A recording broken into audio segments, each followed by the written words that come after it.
umimbestiga at manalo na ng pabuya dito sa Tamang Hinala.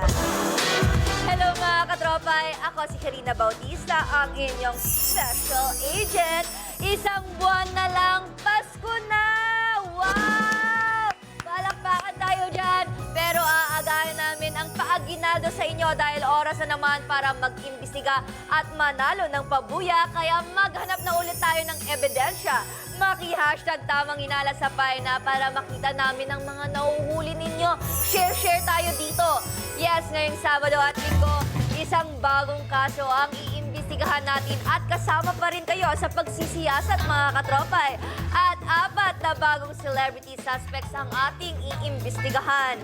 Bawat kutob nyo ay maaaring makapagpanalo sa inyo ng 4,000 pesos!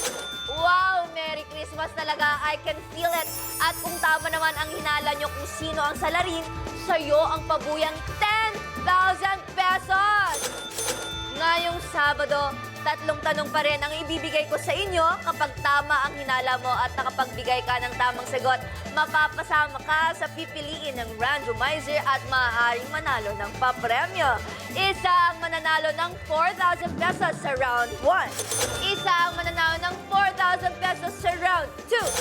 At isa pa rin ang mananalo ng 4,000 pesos sa round 3. Grabe, ang daling-daling makakuha ng pera dito sa Tamang Hinala. Kaya ngayon pa lang, punta na sa pi.com.ph, mag-login o mag-register at kumpletuhin ang profile at makipindot panalo na. Again, mga katropay, pi.com.ph. Sabihan nyo na rin ang buong pamilya para mas maraming chance manalo for this Christmas. At paalala lang sa pagsagot sa mga tanong, abangan ang mga interactive questions natin dyan sa chat box dahil bagong experience at mas pinadali na ang pindot panalo nyo araw-araw. Kaya naman, simulan na natin agad-agad ang investigasyon. Kilalanin na natin ang mga bagong suspect. Ano kaya ang kasong iimbestigahan natin for today? Panoorin natin to.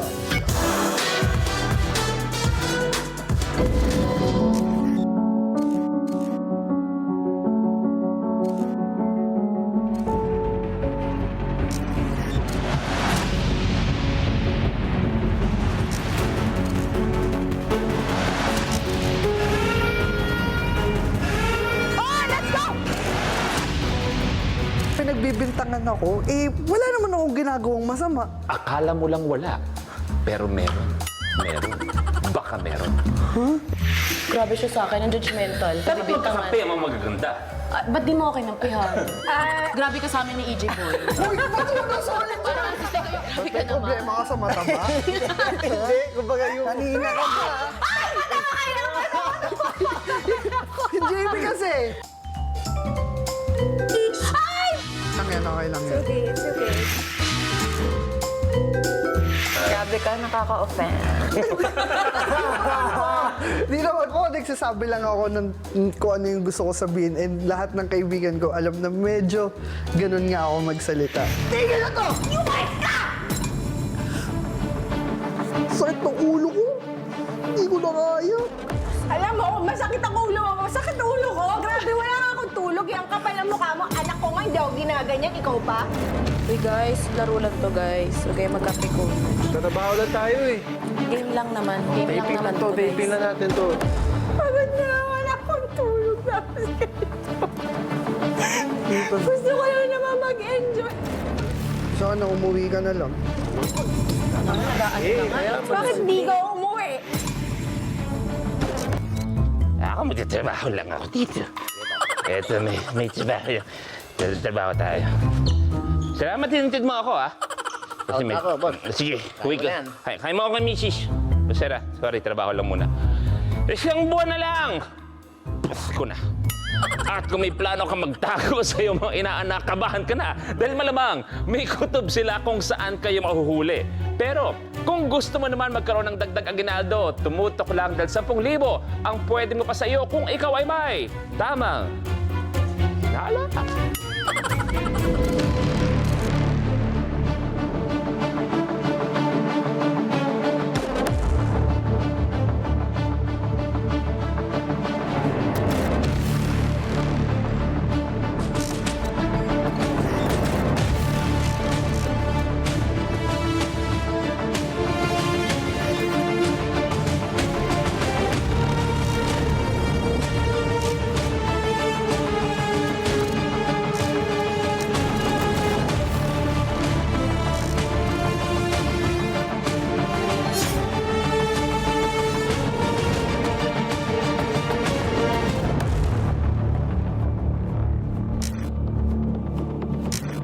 Ako si Luis Manzano, ang inyong lead investigator at welcome sa pinaka-exciting na mystery reality game show ng Pi Channel. Ito ang Tamang Hinala.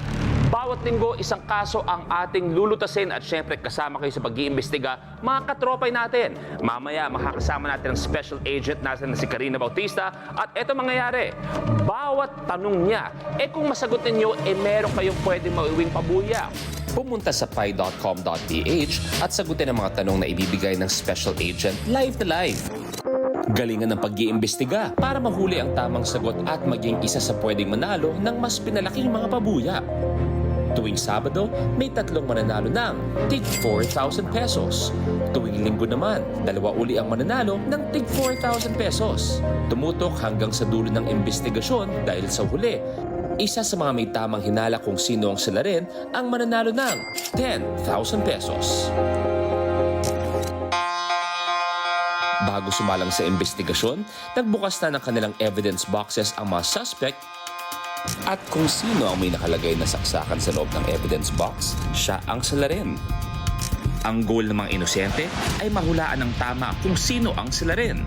At ang goal naman ng salarin ay maitago ang kanyang identity hanggang dulo. Kung sino magtagumpay pagkatapos ng pag-iimbestiga sa mga fact-finding missions, siya mag-uwi ng 20,000 pesos.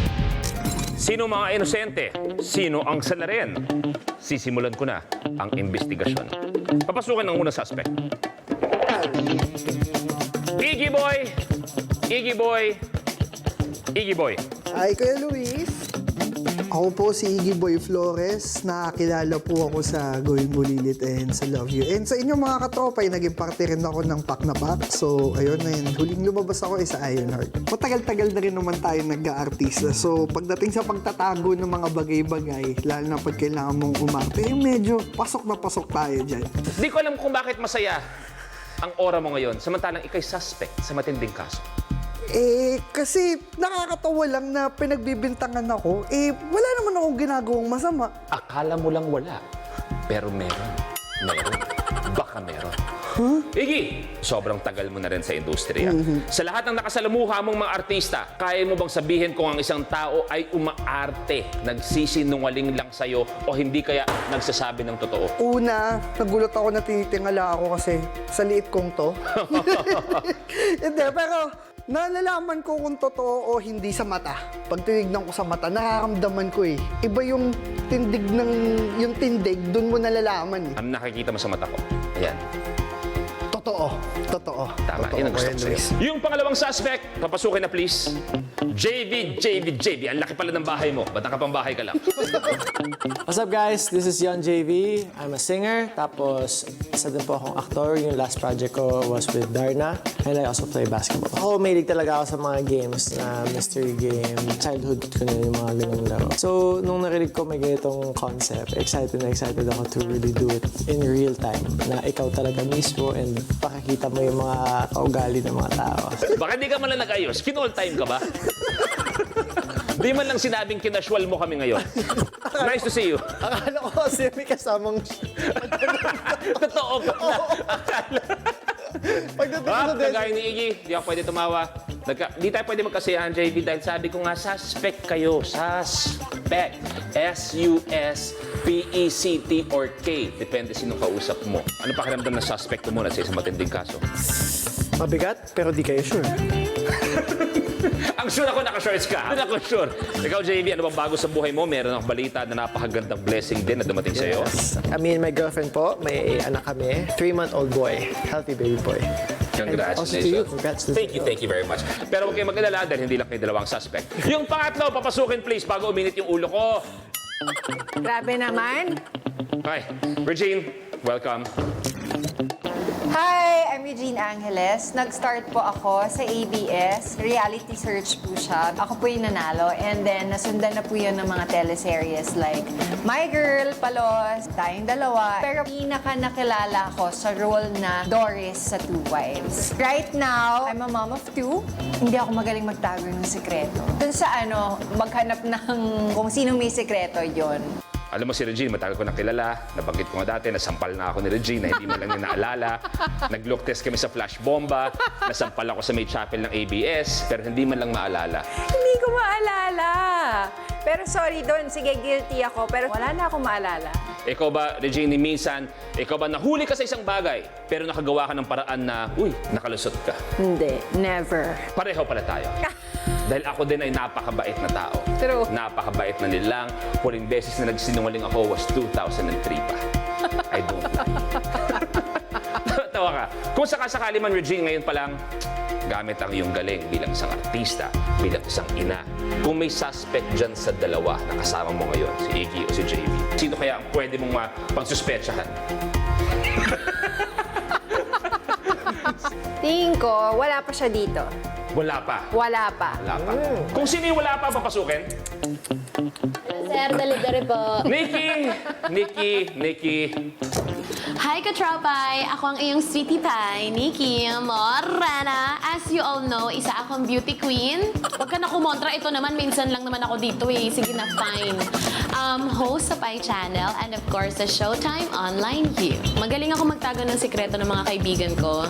Magaling ako manghuli sa mga ex ko na nang cheat sa akin. So I would say magaling ako sa dalawa. Double blade. Pakilagay ang evidence box. Kuya Luis. Marahil si Nikki ay kaibigan ko, nakasama ko na rin sa mga hosting.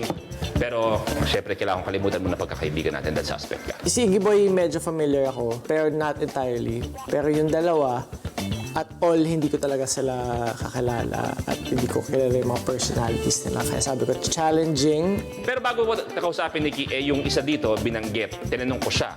Sabi niya, kung sakasakali man may suspect agad-agad sa mga kasama, di pa alam yung kaso, wala pang ebidensya, sabi niya wala pa dito. Ikaw yung wala pa dito nung mga panahon na yun. Regine, tama ba na ang punot dulo ng lahat ng to ay si Nikki para sa'yo? Grabe siya sa akin, ang judgmental. Aba. Ganun talaga, no? Pag magaganda, gwapo, di Dapat pinagbibigyan. magkakampi ang mga magaganda. Ba't di mo okay ng pihan? Grabe ka sa amin ni EJ mo.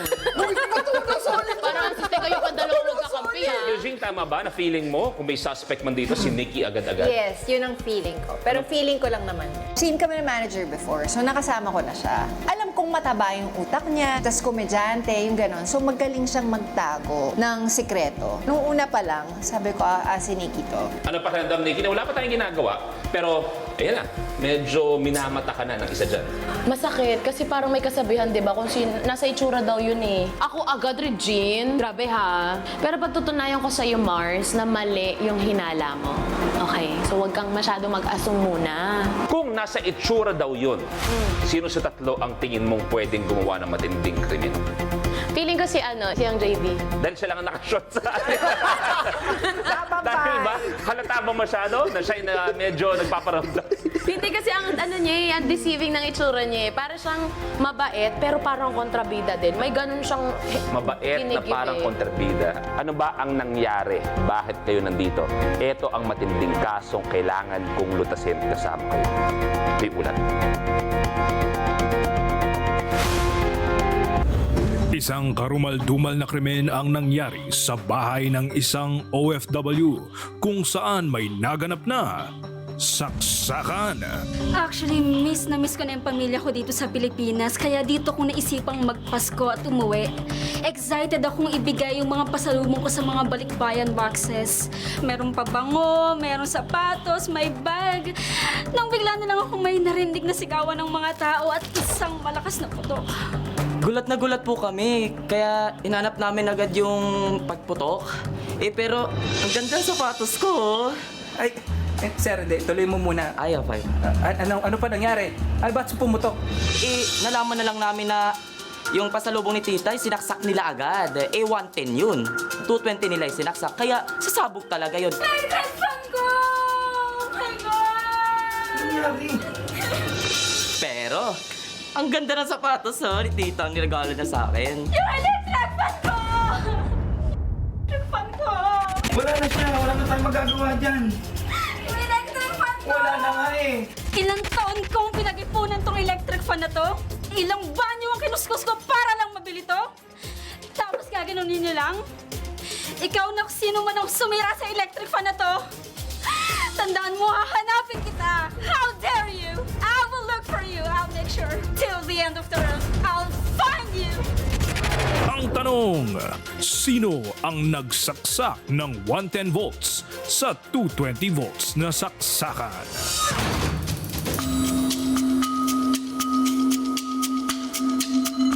Yun ang kailangan nating lutasin. Tore pala ni Kuya Empoy, rumarami. Hindi si Empo yun. Hindi ba? Si Confucius kasi pababa na baba. Huwag kang kumakamay sa akin, Huwag ganon. Yan Lead tayo eh. investigator.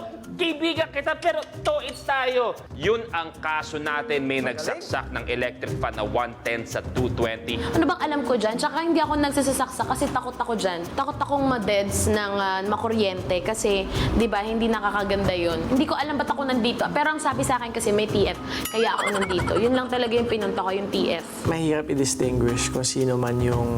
Depende talaga eh, sa body language lang ako at saka sa mga extra na hirit. Doon ako talaga mausisa. At isa sa inyo sa evidence box ang nakakita ng saksakan niya ng sunog, siya ang salarin. At tandaan nyo, 3 sa inyo ang inosente. Ang goal ng mga inosente ay malaman kung sino ang salarin. At ang goal ng salarin ay may kublay ang kanyang identity hanggang dulo. At kung sakasakali man, kung wala makahula sa kanya, siya ang may 20,000 pesos. At kung sino ang makahula sa kanya, ay may 20,000. Hindi kaya maghahati-hati sa 20,000 pesos. So, pantayan nyo ang mga gagawin mamaya dahil ang ating suspect na yun ay gagawa siguro ng mga paraan para manabutahe ng ating investigasyon. Pero huwag kayong mag-alala dahil meron tayong informant na tutulungan tayo sa mga clues para malaman kung sino nga ba ang salarin. At ito ang kwento ng informant. Yes po, opo. Nasa loob ng silid na yan ng salarin. Siya po yung sumaksak. Siya ang sumaksak ng 110 sa 220.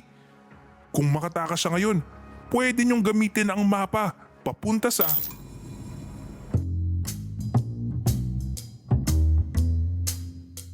Mapa, papunta sa nabitin tayo sa kwento ng ating informant. At para malaman kung ano ang kwento ng ating informant, kailangan nyo gumawa ng mga fact-finding missions. At kung magawa nito, ay itutuloy natin ang kwento ng ating informant na may karagdagang clue para sa identity ng ating suspect, kung sino man ang salarin. At ito ang unang fact-finding mission file. Sa scene of the crime ay matatagpuan ng isang mapa.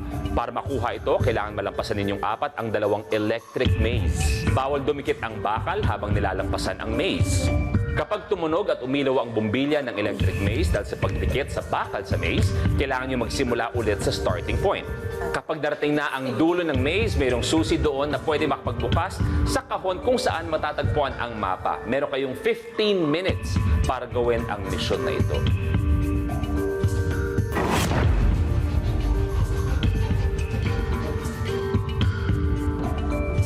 Regine, sabi mo pasmado ka? Pasmado ako eh. O malay niyo lang, magkukunwaring pasmado para hindi magawa yung challenge. Grabe naman. Okay. Good luck sa inyo. Tingnan natin kung ano mangyayari sa ating unang fact-finding mission. Tumuloy na sa scene of the crime.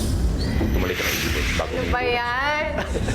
Hindi ko alam. Clueless ako sa ngayon kung sino talaga sa kanila yung nagsaksak nung electric pan na yun sa 220. Puro mga bata kasama ko. So, sabi ko, kayang-kaya ko tong kilatisin kasi feeling ko naman dahil mas may experience na ako. So, ayun. Wala masyadong strategy, just be observant, back against the wall style ako, and see kung mako-connect the dots ko sa ugali.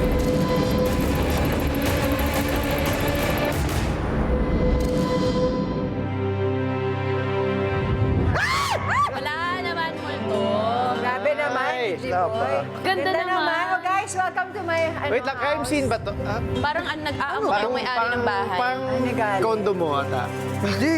Ayun o, din mo, grabe yung pagkakadikit na, no? Itong mahirap na part, yun. Ayun o, sige, paano mo yung pag-aanoin? Ano Dahil tayo? maiksi Ano yung po kami? pasensya mo, Iggy Boy. Ako dito, Magician. ako dito. Magician ba tayo? Parang dito ako, mas madali. Ako din. Diyan kaya ba? Ano Yan lang tayo yun, dyan. guys. Actually, ngalay ka na po. Ganun talaga ako pinakamatanda sa inyo, nangalay na. Wala naman sa Hindi, itsura. usapang age. Ito may iPad, Kung comfortable ka, ilang taon ka na? Ako, hindi naman natin alam. Nagtanungan ng edad. 28. 20, Lara, 31 na ako. 31. Ikaw po? 38. 33, 28. Oo. Ay, talaga? Ikaw na lang play Ikaw pala live. bunso. Ang baby boy. Habang wala pang hudyat para sa start ng kanilang unang fact-finding mission, pasimpleng nagtatanong ng impormasyon ng suspects. Grabe naman sa May. Ano na lang? Ate lang, biglang nung nalaman yung edad natin, May. Hindi, ano, ate na lang, ate Reg, ate Nikki. Wag na Nikki na lang. Ate. Kailan mo pa ako inate? Hindi, saan niyo po mas gusto? Dito ako sa pink. Tinitignan ko kung sino yung uneasy, yung parang nag-iisip ng gagawin. Kasi kung inosente ka, ang focus mo dun sa task. Pero kung ikaw yung salarin, iisipin mo kung anong pwede mong gawin. Hindi nila alam yung electric maze na yan. Kinabit namin si Meralco mismo. So kung sakasakali man na dumikit at tapos siya na nila. Isa sa strategy ko is, tinitignan ko sila nang hindi ko sila tinitignan. Ginagamit ko yung salamin na nakapaligid sa akin para obserbahan sila. Para hindi nila halatang pinagmamasdan ko sila. O yan na, start na! Yan na yun! Hindi ka na ako magbasa. O sino dito? Okay na ba? Start na. Okay. Ako muna dito ka. Sige. Meron kayang sasabit sa suspect sa paggawa ng unang misyon? Pero bago yan, ano muna ang latest na balita dyan, Special Agent Karina? Ang latest dito, Kuya Luis, ayun, excited na ako sa electrifying mission nila. Sana ay hindi dumikit. Sino kaya ang salarin kina Iggy Boy, Young JV, Regine, at Nikki? Imbisigahan natin yan, pero oras na para magbigay ng pabuyang 4,000 pesos sa ating mga katropay! Yes, kung masagot mo ng tama ang tanong na ito, maaaring ikaw na ang mapili ng randomizer at mabigyan ng pabuya. Kaya punta na sa pi.com.ph dahil meron lang kayong 1 minuto para sumagot sa round na ito. Okay? Ready na ba kayo? Understood? Heto na ang tanong. Ayon sa kaso, ano ang sinaksak ng salarin? 110 volts na gamit sa 220 volts na saksakan? 220 volts na gamit sa 110 volts na saksakan? O 110 volts na gamit sa 110 volts na saksakan? Ang daming nagsasaksakan! Pailalong may tamang hinala, kaya naman 1 minute timer starts now. Maghinala na. Napakaseryosong kaso po ito kasi talagang may napatay doon sa pagsaksak nila, which is yung electric fan. Oo.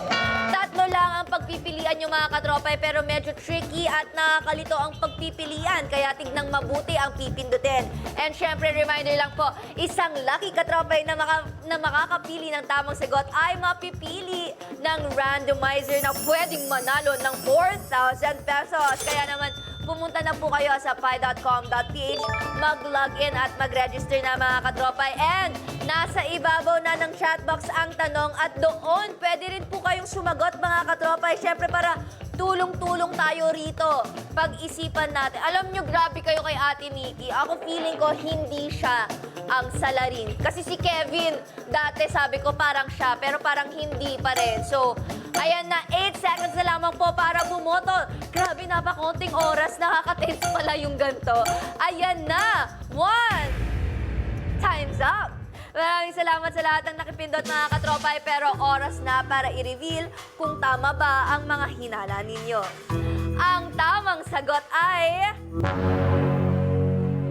Sa ating katanungan, 110 volts na gamit sa 220 volts na saksakan. Nako, paalala lang mag-ingat kayo sa pagsaksak ng mga gamit para iwas tayo sa sunog. Kaya dapat be careful at laging may mas nakakatanda dapat. Sa mga nakahula ng tamang sigot, pindutin ang yes para makasali sa raffle at i-announce namin ang lucky katropay na napili maya-maya. Yes! Kung first time nyo naman pong sumali dito sa Tamang Hinala at hindi ka nakasagot ng tama sa unang mong tanong, huwag kang mag-alala dahil may chance pa para makakuha ng pabuya. Tumutok lang at makiimbisiga dahil susunod, isang katropay ulit ang mabibigyan ng 4,000 pesos. Magbabalik pa ang Tamang Hinala.